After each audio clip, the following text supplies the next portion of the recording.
Hi all അസ്സലാമു അലൈക്കും, welcome back. അപ്പോൾ ഇന്നത്തെ നമ്മുടെ ഒരു കിഡിലൻ കോമ്പിനേഷൻസ് ആണ് കേട്ടോ. നമ്മുടെ സ്വന്തം നെയ്പത്തലും അതുപോലെ തന്നെ അടിപൊളി ബീഫ് കറിയുടെ റെസിപ്പിയാണ്. അപ്പോൾ ഈ ഒരു കറിയുടെ നെയ്പത്തലിൻ്റെ മെയിനായിട്ടുള്ള പ്രത്യേകത എന്ന് പറയുന്നത്, നമ്മൾ പൊതുവേ നെയ്പത്തൽ ചുടാറ് എങ്ങനെയാണ്, അരി കുതിർത്ത് അരച്ചിട്ടൊക്കെ ഒരുപാട് സമയം എടുത്തിട്ടാണ്. പക്ഷേ ഇതിൽ ഞാൻ ഇന്ന് കാണിക്കുന്നത് പുട്ടുപൊടി വെച്ചിട്ട് ഇൻസ്റ്റൻ്റായിട്ട് ചെയ്യാൻ പറ്റുന്ന ഒരു കിഡിലൻ നെയ്പത്തൽ റെസിപ്പിയാണ്. അതുപോലെ തന്നെ പൊതുവേ നമ്മുടെ നെയ്പത്തലിൻ്റെ ബെസ്റ്റ് കോമ്പിനേഷൻ എന്ന് പറയുന്നത് ബീഫ് കറിയാണല്ലേ. അപ്പോൾ ഞാൻ ഇന്ന് ഉണ്ടാക്കിയിട്ടുള്ള ബീഫ് കറി എന്ന് പറയുന്നത് ഭയങ്കര സിമ്പിളായിട്ട് നമുക്ക് സവാള മസാല കാര്യങ്ങളൊന്നും വഴറ്റിയെടുക്കാതെ ഈസി ആയിട്ട് തയ്യാറാക്കാൻ പറ്റുന്ന ഒരു കിഡിലൻ കറിയാണ് കേട്ടോ. പ്രത്യേകിച്ച് നമ്മുടെ ബാച്ചിലേഴ്സിനും കൂടി തയ്യാറാക്കാൻ പറ്റുന്ന രീതിക്കാണ് ഞാൻ ഈ രണ്ട് റെസിപ്പീസും കാണിച്ചിട്ടുള്ളത്.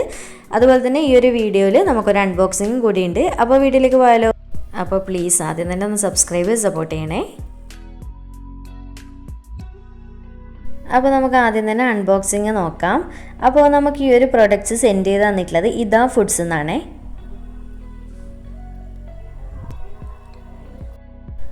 അപ്പോൾ ഇതിലുള്ളത് ജസ്റ്റ് ഒരു കവർ വെച്ചിട്ടുണ്ട്. അതുപോലെ തന്നെ അവരുടെ മെനു ലിസ്റ്റ് ഉണ്ട് കേട്ടോ, എന്തൊക്കെ ഐറ്റംസാണ് അവരുടെ ഉള്ളത് എന്നുള്ളത്.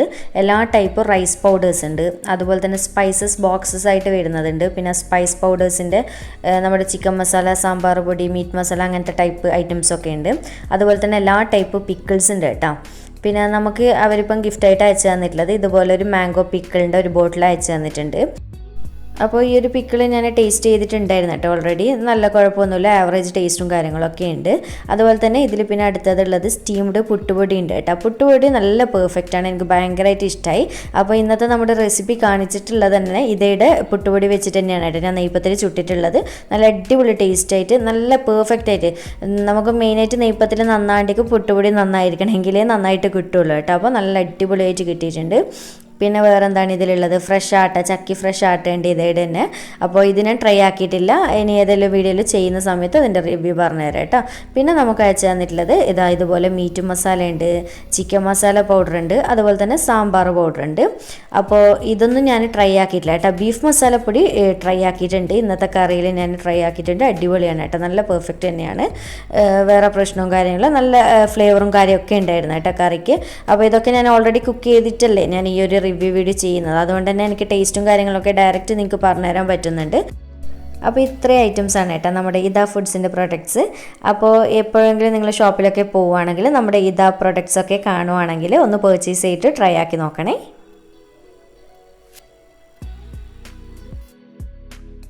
അപ്പോൾ നമുക്ക് ആദ്യം തന്നെ ബീഫ് കറിയുടെ റെസിപ്പി നോക്കാം. അപ്പോൾ അതിനുള്ള വെജിറ്റബിൾസും കാര്യങ്ങളൊക്കെ ഞാൻ ആദ്യം തന്നെ തൊലിയൊക്കെ കളഞ്ഞ് ക്ലീൻ ചെയ്ത് കട്ടാക്കി വെക്കണം നമുക്ക്.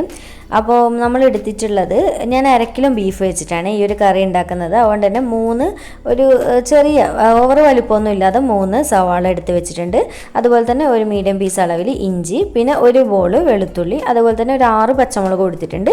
എരിവ് നിങ്ങൾ നോക്കിയിട്ട് ചേർക്കുക കേട്ടോ. അപ്പോൾ ഈ ഒരു ബീഫ് കറിയുടെ മെയിനായിട്ടുള്ള പ്രത്യേകത എന്ന് പറയുന്നത് ഞാൻ പറഞ്ഞല്ലോ, സവാള കാര്യങ്ങളൊന്നും വഴറ്റിയെടുക്കുന്നില്ല എന്നുള്ളത്. അതുകൊണ്ട് തന്നെ നമ്മൾ ഒരുപാട് മസാലകൾ ചേർക്കാനും പാടില്ല കേട്ടോ. എല്ലാം കുറച്ച് ഒരു പാകത്തിനായിട്ട് മാത്രം ചേർത്ത് കൊടുക്കാം. അപ്പോൾ ഞാനിത് ഇവിടെ എല്ലാം ക്ലീനിങ് ഒക്കെ തുടങ്ങി കേട്ടോ. അപ്പോൾ ആദ്യം തന്നെ എല്ലാം നല്ലപോലെ ക്ലീൻ ചെയ്ത് കഴുകിയെടുത്തിട്ട് വരാം.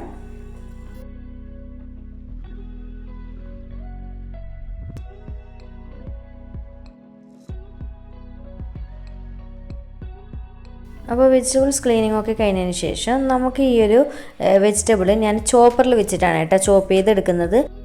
അതുപോലെ തന്നെ ഈ 1/2 കിലോ ബീഫിലേക്ക് ഒരു മീഡിയം സൈസ് വലുപ്പമുള്ള തക്കാളിയാണ് എടുത്തിട്ടുള്ളത്. ഓവർ പൊളിയുടെ ആവശ്യമില്ല, പിന്നെ ചെറുതൊക്കെ ആണെങ്കിൽ 2 എടുത്താൽ മതി. അപ്പോൾ ഈ ഒരു വെജിറ്റബിൾസൊക്കെ ഞാൻ എല്ലാം മൊത്തത്തിൽ ചോപ്പറിലിട്ടിട്ടാണ് ചോപ്പ് ചെയ്തെടുക്കുന്നത്. അപ്പോൾ നിങ്ങൾ എന്ത് ചെയ്യണമെന്ന് വിചാരിച്ചു കഴിഞ്ഞാൽ, ഇങ്ങനത്തെ ചോപ്പർ ഉണ്ടെന്നുണ്ടെങ്കിൽ ഇതിൽ കട്ടാക്കി എടുക്കുക, അല്ലെങ്കിൽ മിക്സിയുടെ ജാറിൽ ജസ്റ്റ് ഒന്ന് ക്രഷ് ചെയ്തെടുത്താലും മതി കേട്ടോ. കാരണം നമ്മളിത് സവാള ഒന്നും വഴറ്റാതെയല്ല ചെയ്യുന്നത്. അതുകൊണ്ട് തന്നെ ഇങ്ങനെ ചെയ്യുന്ന സമയത്ത് നമുക്ക് കറിക്ക് കൂടുതൽ കൊഴുപ്പും ഉണ്ടാവും, നല്ല തിക്നെസ് ഉണ്ടാവും. അതുപോലെ തന്നെ ഈ സവാളയൊന്നും നമുക്ക് പച്ച കടിക്കുന്ന പോലത്തെ ഫീലിങ്ങും കാര്യങ്ങളും ഒന്നും ഉണ്ടാവില്ല കേട്ടോ. നല്ലപോലെ എല്ലാം സോഫ്റ്റായിട്ട് കിട്ടും ആ ഒരു വേവുന്ന സമയം കൊണ്ട് തന്നെ. അപ്പോൾ ഇതാ ഞാൻ ഇതുപോലെ സവാളയൊക്കെ കട്ടാക്കിയിട്ട് മൊത്തത്തിൽ ചോപ്പ് ചെയ്തെടുക്കട്ടെ. അപ്പോൾ ഞാൻ ഇതുപോലെ ചോപ്പ് ചെയ്തെടുക്കുന്നുണ്ട്. അത്യാവശ്യം നല്ലപോലെ തന്നെ ചെറുതായിട്ട് തന്നെ കട്ടാക്കി എടുക്കുക കേട്ടോ. അപ്പോൾ ആദ്യം തന്നെ സവാള ഞാൻ സെപ്പറേറ്റും പിന്നെ ബാക്കിയുള്ള ഐറ്റംസൊക്കെ സെപ്പറേറ്റ് ആക്കിയിട്ട് അങ്ങനെ ആകുമ്പോൾ പെട്ടെന്ന് ഈസി ആയിട്ട് കഴിഞ്ഞോളും. അപ്പോൾ ഇതാ ഈ ഒരു സൈസിലാക്കി എടുത്തിട്ടുണ്ട്. അപ്പോൾ നമ്മൾ ഈ ഒരു കറി കുക്കറിലാണ് വെച്ചെടുക്കുന്നത്. അതുകൊണ്ട് തന്നെ ഞാൻ ഓരോന്നോരോന്ന് കട്ടാക്കിയിട്ട് ഇതുപോലെ കുക്കറിലേക്ക് മാറ്റി കൊടുക്കുന്നുണ്ട്. അടുത്തത് തക്കാളി, ഇഞ്ചി, വെളുത്തുള്ളി, പച്ചമുളക് കാര്യങ്ങളൊക്കെ ഇതുപോലെ ചോപ്പ് ചെയ്തിട്ട് ചെറുതായിട്ട് എടുത്തിട്ടുണ്ട്. പിന്നെ മല്ലിയില, കറിവേപ്പില ഒന്നും ഈ ഒരു സമയത്ത് വേണ്ട കേട്ടോ, നമുക്ക് ആവശ്യമുണ്ട്, അതൊക്കെ ലാസ്റ്റ് മതി കേട്ടോ. അപ്പോൾ ഞാനിവിടെ 1/2 കിലോ ബീഫ് നല്ലപോലെ കഴുകി വൃത്തിയാക്കിയതിന് ശേഷം വെള്ളമൊക്കെ കളഞ്ഞെടുത്തിട്ട് ഈ ഒരു കുക്കറിലേക്ക് ഇട്ട് കൊടുക്കുന്നുണ്ട്. അതുപോലെ തന്നെ കറി വെക്കുമ്പോൾ എപ്പോഴും എല്ലും നെയ്യൊക്കെ അടങ്ങിയിട്ടുള്ള നല്ല നല്ല പീസ് നോക്കിയിട്ട് തന്നെ എടുക്കുക കേട്ടോ. ബോൺലെസ് ആയിട്ടുള്ള ബീഫ് എടുക്കാതിരിക്കുക, അപ്പോൾ കറിക്ക് അത്രയ്ക്ക് ടേസ്റ്റ് ഉണ്ടാവില്ല. എക്സ്ട്രാ ടേസ്റ്റ് ആയിട്ടുണ്ടെങ്കിൽ ഇങ്ങനെ തന്നെയാണ് നല്ലത്. ഇനി നമുക്കിതിലേക്ക് ആവശ്യമായിട്ടുള്ള സ്പൈസ് പൗഡേഴ്സൊക്കെ ഓരോന്നായിട്ട് ഇട്ട് കൊടുക്കാം. ആദ്യം തന്നെ 1/2 ടീസ്പൂൺ മഞ്ഞൾപ്പൊടി ചേർത്ത് കൊടുക്കുന്നുണ്ട്. അടുത്തത് 1/4 ടേബിൾ സ്പൂൺ മുളക് പൊടി ചേർത്ത് കൊടുക്കുന്നുണ്ട്. അപ്പോൾ നല്ല എരിവുള്ളതൊക്കെ ആണെങ്കിൽ 1 ടേബിൾ സ്പൂൺ മതി. പിന്നെ ഇതിലേക്ക് ഒരു 2 ടേബിൾ സ്പൂണോളം മല്ലിപ്പൊടി ചേർത്ത് കൊടുക്കുന്നുണ്ട്. അടുത്തത് 1/2 ടീസ്പൂൺ ഗരം മസാലപ്പൊടി ചേർത്ത് കൊടുക്കുന്നുണ്ട്. ഗരം മസാലപ്പൊടി ലാസ്റ്റ് ഫ്ലേവർ കൂടുതൽ വേണമെന്നുണ്ടെങ്കിൽ ഇട്ട് കൊടുക്കുക. അപ്പോൾ ഇത്രയും ചേർത്ത് കൊടുത്തതിന് ശേഷം നമുക്കിനി മെയിനായിട്ട് ഇതിലേക്ക് വേണ്ടത് ബീഫ് മസാലപ്പൊടിയാണ് കേട്ടോ. 1 ടേബിൾ സ്പൂൺ ചേർത്ത് കൊടുക്കുന്നുണ്ട്. അപ്പോൾ ഞാൻ ഇതയുടെ തന്നെയാണ് ചേർത്ത് കൊടുക്കുന്നത്. ഇനി ഇതിലേക്ക് പാകത്തിനുള്ള ഉപ്പും കൂടി ചേർത്ത് കൊടുക്കാം. അതുപോലെ തന്നെ കുരുമുളക് പൊടി ഇഷ്ടമുണ്ടെങ്കിൽ ചേർത്ത് കൊടുക്കുക കേട്ടോ. എരിവൊക്കെ നോക്കിയിട്ട് ഞാൻ ഇതിൽ ചേർക്കുന്നില്ല, കാരണം ഞാൻ അത്യാവശ്യം പച്ചമുളകിൻ്റെ എരിവാണ് കൂടുതൽ എടുത്തിട്ടുള്ളത്. എനിക്കത് കുറച്ച് ഇഷ്ടമാണ് കേട്ടോ അങ്ങനെ ചെയ്യുന്ന സമയത്ത്. അപ്പോൾ നിങ്ങൾ നോക്കിയിട്ട് എടുക്കാം. പിന്നെ ഇതിലേക്ക് കുറച്ച് വെള്ളം ഒഴിച്ച് കൊടുക്കുക കേട്ടോ. ഒരുപാട് വെള്ളം ഒഴിച്ചിട്ട് ഇത് വെള്ളം പോലെയുള്ള കറിയാക്കി എടുക്കരുത്, കാരണം നമ്മളൊരു ടൈറ്റിലാണ് ഈ കറി ഉണ്ടാക്കുന്നത് തന്നെ. പിന്നെ ബീഫ് അത്യാവശ്യം നന്നായിട്ട് വെള്ളം ഇറങ്ങി വരികയും ചെയ്യുമല്ലോ, അതുകൊണ്ട് തന്നെ കുറച്ച് വെള്ളം ഒഴിച്ചിട്ട് ഇതുപോലെ കൈ വെച്ചിട്ട് നന്നായിട്ട് തിരുമ്മി യോജിപ്പിച്ച് കൊടുക്കുക കേട്ടോ. നമ്മുടെ ബീഫിൽ മസാലയൊക്കെ പിടിച്ച് കിട്ടുന്ന രീതിക്ക് ഞെരിടി കുഴച്ചെടുക്കുക എന്നൊക്കെ പറയില്ല, ആ ഒരു രീതിക്ക് തന്നെ കുഴച്ചെടുക്കുക. അതുപോലെ തന്നെ ബിഗിനേഴ്സൊക്കെ ആണെങ്കിൽ പ്രത്യേകം ശ്രദ്ധിക്കുക കേട്ടോ. സ്പൈസ് പൗഡേഴ്സൊക്കെ ഇട്ട് കൊടുക്കുമ്പോൾ ഇങ്ങനെ വെക്കുന്ന ബീഫിലാണെങ്കിൽ ഒരുപാട് ഇടാതിരിക്കാൻ പ്രത്യേകം ശ്രദ്ധിക്കുക, കാരണം നമ്മളിത് പൊടിയൊന്നും വറുത്തിട്ടൊന്നും അല്ലല്ലോ ചേർക്കുന്നത്. അതുകൊണ്ട് തന്നെ കുറച്ചൊന്നും അധികം ആയി കഴിഞ്ഞാൽ ഒരു പച്ച കുത്തൽ ഫീൽ ചെയ്യും കേട്ടോ. അതുകൊണ്ട് ഒന്ന് പ്രത്യേകം ശ്രദ്ധിക്കണേ. അപ്പോൾ ഇതാ ഇത്രയും മസാല നന്നായി റെഡിയാക്കി കൊടുത്തതിന് ശേഷം നമുക്കിതിനെ അടച്ച് വെച്ച് കൊടുക്കാം. അപ്പോൾ ഞാൻ ഇനി ഇതിൽ എക്സ്ട്രാ വെള്ളവും കാര്യങ്ങളൊന്നും ഒഴിക്കുന്നില്ല കേട്ടോ, കാരണം ബീഫിൽ നിന്ന് നമുക്ക് വെള്ളം എന്തായാലും കിട്ടും. അപ്പോൾ അഥവാ നിങ്ങൾക്ക് അടിക്ക് പിടിക്കുന്നൊക്കെ ടെൻഷനുള്ളവരാണെന്നുണ്ടെങ്കിൽ കുറച്ചുകൂടി വെള്ളം ഒഴിക്കുക കേട്ടോ, കുഴപ്പമൊന്നുമില്ല. എന്നിട്ട് ഇതുപോലെ ഞാൻ അടച്ച് വെച്ച് കൊടുത്തിട്ടുണ്ട്. എന്നിട്ട് ബീഫ് വരെ വെയിറ്റ് ചെയ്യട്ടെ. എന്തായാലും ഒരു 7 വിസിൽ എന്തായാലും വേണം. അപ്പോൾ ബീഫ് അവിടുന്ന് വേവുന്ന സമയം കൊണ്ട് നമുക്ക് നെയ്പത്തിൽ ആവശ്യമായിട്ടുള്ള വെള്ളം തിളക്കാൻ വേണ്ടിയിട്ട് വെക്കാം. അപ്പോൾ ഞാനിവിടെ ഹീറ്ററിൽ വെക്കുന്നുണ്ട് കേട്ടോ.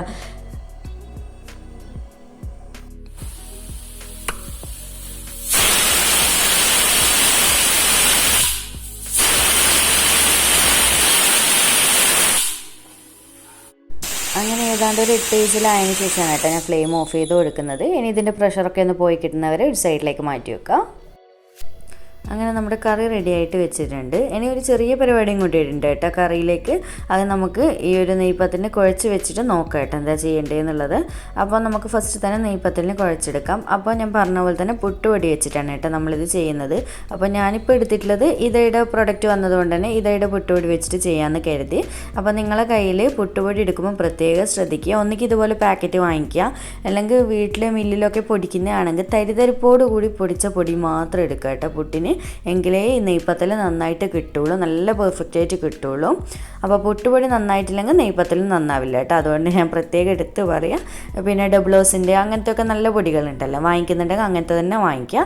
അല്ലെങ്കിൽ ഈ ഒരു ഇതയുടെ പ്രൊഡക്റ്റ് കിട്ടുവാണെങ്കിൽ ഇത് വാങ്ങിക്കുക. അപ്പോൾ ഞാനിവിടെ എടുത്തിട്ടുള്ളത് ഈ ഒരു 250 ml മെഷറിംഗ് കപ്പിൽ 2 കപ്പ് പുട്ടുപൊടിയാണ് എടുത്തിട്ടുള്ളത്. അഥവാ നിങ്ങളുടെ കയ്യിൽ കപ്പളവില്ല എന്നുണ്ടെങ്കിൽ 2 ഗ്ലാസ്സിൽ എടുത്താൽ മതി കേട്ടോ, നോർമൽ സൈസ് ഉള്ളത്. അപ്പോൾ എല്ലാ ഇൻഗ്രീഡിയൻസും ആ ഒരു രീതിക്ക് തന്നെ എടുക്കണം ഞാൻ പറയുന്ന പോലെ. അപ്പോൾ ഇതാ പുട്ടുപൊടി നമ്മുടെ കണ്ടില്ല നല്ല തരിതരിപ്പുണ്ട് കേട്ടോ. ഇതുപോലെ ഓവർ ഫൈനായിട്ട് പൊടിച്ച് പുട്ടുപൊടി എടുക്കാതിരിക്കാൻ പ്രത്യേകം നോട്ട് ചെയ്യണേ. ഇനി ഇതിലേക്ക് നമുക്ക് ആവശ്യത്തിനുള്ള ഉപ്പും കൂടി ചേർത്തിട്ട് നന്നായിട്ട് ഇതുപോലെ ഒന്ന് മിക്സ് ചെയ്ത് കൊടുക്കണം കേട്ടോ. സ്പൂൺ വെച്ചിട്ടോ കൈ വെച്ചിട്ടോ എന്തെങ്കിലും നന്നായിട്ട് മിക്സ് ചെയ്ത് കൊടുക്കുക.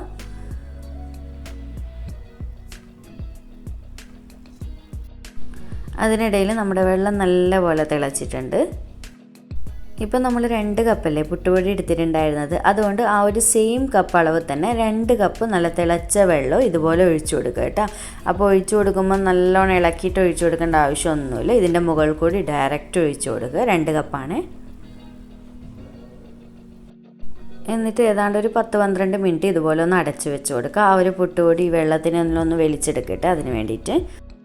ഇനി നമ്മുടെ നെയ്പത്തിലേക്കുള്ള ചെറിയൊരു അരപ്പൊന്ന് റെഡിയാക്കി എടുക്കാം. അപ്പോൾ ഇതാ ഈ ഒരു മിക്സിയുടെ ജാറിലേക്ക് 1 കപ്പ് അളവിൽ തേങ്ങ ചിരകിയത് ചേർത്ത് കൊടുത്തിട്ടുണ്ട്.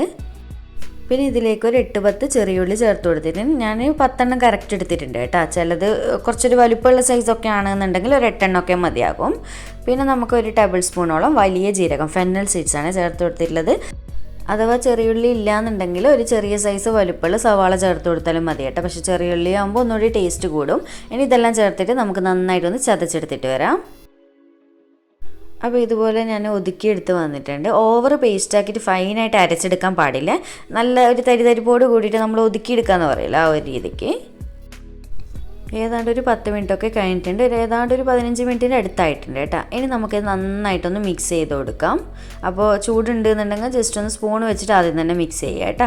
എന്നിട്ട് കൈ വെച്ചിട്ട് ഒന്ന് നല്ലപോലെ മിക്സ് ചെയ്ത് കൊടുക്കാം. അപ്പോൾ ഇനിയും നമുക്ക് വെള്ളം ആവശ്യമുണ്ട് കേട്ടോ. ഇനി നമുക്ക് വേണ്ടത് ഇളം ചൂടുള്ള വെള്ളം മതി. അത് ഞാനിവിടെ ഒരു കപ്പിലെടുത്ത് വെച്ചിട്ടുണ്ട്. അതുപോലെ തന്നെ നമ്മൾ ചതച്ച് വെച്ചിട്ടുള്ള ഐറ്റംസ് മൊത്തത്തിലായിട്ട് ചേർത്ത് കൊടുക്കുക.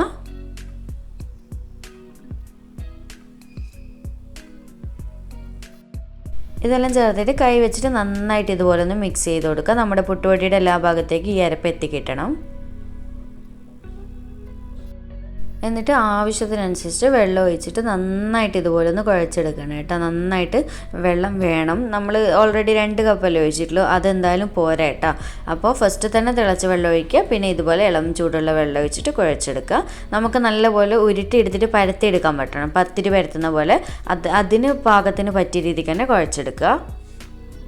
അപ്പോൾ ഓരോ പുട്ടുപൊടിയുടെയും വെള്ളത്തിൻ്റെ അളവിൽ വ്യത്യാസം വരുവേ.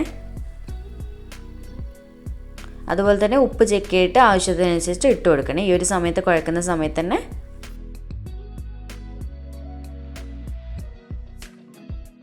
അപ്പോൾ ഇതുപോലെ കുഴച്ചെടുത്തിട്ടുണ്ട്. അപ്പോൾ കുഴച്ചെടുക്കുമ്പോൾ ശ്രദ്ധിക്കുക, നമുക്ക് കയ്യിൽ ഇത് നല്ലപോലെ ഉരുട്ടിയെടുക്കാൻ പറ്റണം. പിന്നെ ഓവർ ടൈറ്റായിട്ടും കുഴച്ചെടുക്കരുത്, ഓവർ ലൂസായിട്ടും കുഴച്ചെടുക്കരുത്. നമുക്ക് പരത്തിയെടുക്കാൻ നല്ലൊരു പാകത്തിന് മാത്രം കുഴച്ചെടുക്കുക കേട്ടോ. ഈ ഒരു സോഫ്റ്റോട് കൂടി കുഴച്ചെടുക്കുക. അപ്പോൾ ഇതുപോലെ കുഴച്ചെടുത്തതിന് ശേഷം നമുക്കിനി ഇത് ചുട്ടെടുക്കാം. അപ്പോൾ അതിനിടയിൽ ഞാൻ 2 വാഴയില പറിക്കാൻ വേണ്ടി വന്നിട്ടുണ്ടായിരുന്നു കേട്ടോ. അപ്പോൾ നിങ്ങൾക്ക് വാഴയില ഇല്ലയെന്നുണ്ടെങ്കിൽ ജസ്റ്റ് നമ്മുടെ ഓയിലിൻ്റെ ഒക്കെ കവർ ഉണ്ടാവുമല്ലോ, അത് നടുവേ നിന്ന് കട്ട് ചെയ്തിട്ട് അതിൽ പരത്തിയെടുത്താലും മതി. അപ്പോൾ ഇലയിലാകുമ്പോൾ ഒന്നുകൂടി ടേസ്റ്റ് കൂടി പെർഫെക്ഷനും കൂടി അതറിയാലോ. അങ്ങനെ നമ്മുടെ കുക്കർ പ്രഷറൊക്കെ പോയതിന് ശേഷം ഞാൻ അടുപ്പ് തുറന്നിട്ടുണ്ട്. കണ്ടില്ലേ, ഒട്ടും നമ്മൾ അങ്ങനെ വെള്ളമൊന്നും ഒഴിച്ചില്ലല്ലോ, കുറച്ച് മാത്രമല്ലേ ഒഴിച്ചുള്ളൂ. അത്യാവശ്യം നന്നായിട്ട് വെള്ളം ഇറങ്ങി വന്നിട്ടുണ്ട്. അപ്പോൾ നമുക്കിനി കറിനെ ഒന്ന് സെറ്റ് ചെയ്തെടുക്കാം. അപ്പോൾ ഒരു മൺചട്ടിയിലേക്ക് ഞാൻ 2 ടേബിൾ സ്പൂണോളം വെളിച്ചെണ്ണയാണ് ഒഴിച്ചു കൊടുക്കുന്നത്. നമ്മുടെ ഇത് നാടൻ സ്റ്റൈലിൽ വെക്കുന്നത് കൊണ്ട് തന്നെ വെളിച്ചെണ്ണയാകുമ്പോൾ ഒന്നുകൂടി ടേസ്റ്റ് കൂടും.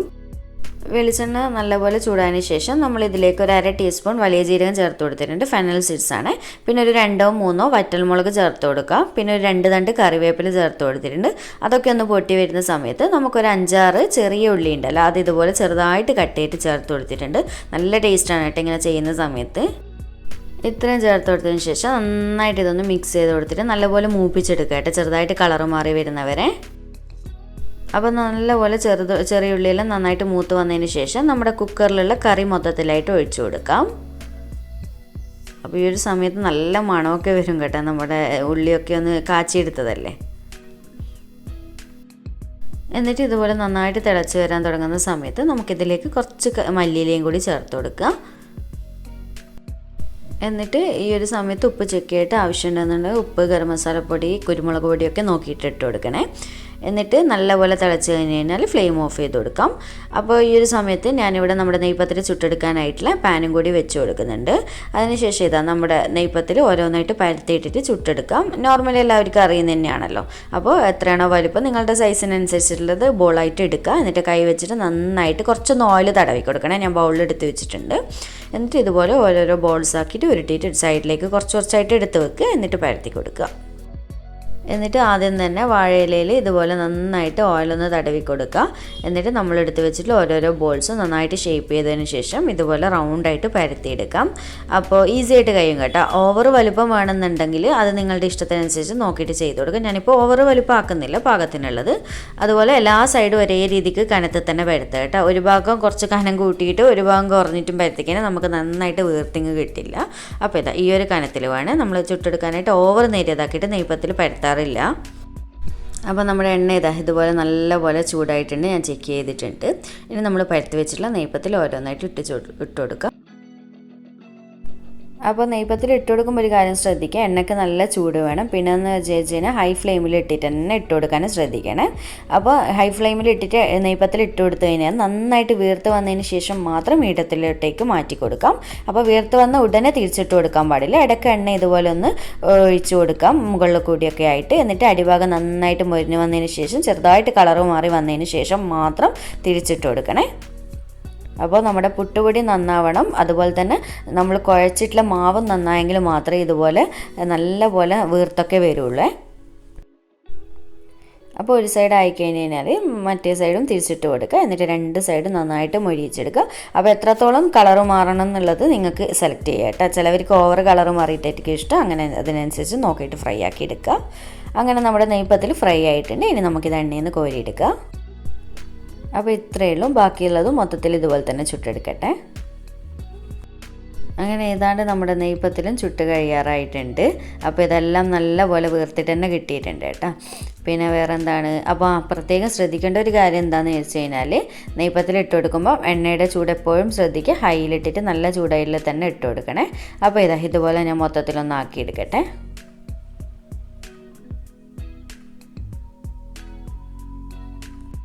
അങ്ങനെ നമ്മുടെ നെയ്പത്തിലും മൊത്തത്തിൽ റെഡി ആയിട്ടുണ്ട്. നല്ല അടിപൊളിയായിട്ട് തന്നെ വന്നിട്ടുണ്ട് കേട്ടോ. എനിക്ക് ഞാൻ പറയുന്നത് നമ്മൾ സാധാ അരി അരച്ച് ചുടുന്നതിലും കുറച്ചുകൂടി എക്സ്ട്രാ ക്രിസ്പിനെസ് കിട്ടുന്നത് ഈ പുട്ടുപൊടി വെച്ച് ചെയ്യുമ്പോഴാണ്. ടേസ്റ്റ് ആണെങ്കിൽ അടിപൊളി ടേസ്റ്റുമാണ്. അപ്പോൾ നെയ്പത്തിൽ എപ്പോഴും ഇതുപോലെ മുകൾ ഭാഗം പൊള്ളിച്ചതുപോലെ നമ്മൾ ചുട്ട് കഴിഞ്ഞിട്ട് ഉണ്ടാവണം കേട്ടോ, എങ്കിലേ അതിന് പെർഫെക്റ്റ് ആയി എന്ന് പറയാൻ പറ്റുള്ളൂ. എല്ലാം നന്നായിട്ട് വീർത്തൊക്കെ വന്നിട്ടുണ്ട്. അപ്പോൾ ഇത്രയേ ഉള്ളൂ. എന്തായാലും ഒരു തവണയെങ്കിലും ഒന്ന് ഈ ഒരു രീതിക്ക് ഇതുവരെ ട്രൈ ചെയ്തിട്ടില്ല എന്നുണ്ടെങ്കിൽ ഒന്ന് ട്രൈ ആക്കി നോക്കണേ. കറിയും ഭയങ്കര ടേസ്റ്റാണ് കേട്ടോ. പ്രത്യേകിച്ച് ഞാൻ എടുത്ത് പറയുന്നത് ബാച്ചിലേഴ്സിന് പറ്റിയ ഒരു റെസിപ്പി കൂടിയാണ് കേട്ടോ. കാരണം എല്ലാവർക്കും നെയ്പത്തിൽ ഇഷ്ടമായിരിക്കും, ബാച്ചിലേഴ്സിനൊക്കെ പ്രത്യേകിച്ചിട്ടും. പക്ഷെ അവർക്ക് ബുദ്ധിമുട്ടുള്ളത് കൊണ്ട് തന്നെ ആരും ആക്കാൻ വേണ്ടി കൂടുതൽ മെനക്കെട്ട് നിൽക്കില്ലല്ലോ. അപ്പോൾ ഈ ഒരു റെസിപ്പി എന്തായാലും എനിക്ക് തോന്നുന്നു എല്ലാവർക്കും ഈസി ആയിട്ട് ചെയ്യാൻ പറ്റും തന്നെയാണ്. അപ്പോൾ ഒരു തവണയെങ്കിലും ഒന്ന് ട്രൈ ചെയ്തിട്ട് ഫീഡ്ബാക്ക് അറിയിക്കുക. അപ്പോൾ വീഡിയോ ഇഷ്ടമായിട്ടുണ്ട് എന്നുണ്ടെങ്കിൽ ലൈക്ക് ചെയ്യുക, ചാനൽ സബ്സ്ക്രൈബ് ചെയ്യുക, അതുപോലെ തന്നെ മാക്സിമം ഒന്ന് ഷെയർ ചെയ്ത് കൊടുക്കണേ. അപ്പോൾ വീണ്ടും ഒരു അടിപൊളി വീഡിയോ ആയിട്ട് കാണാം. താങ്ക്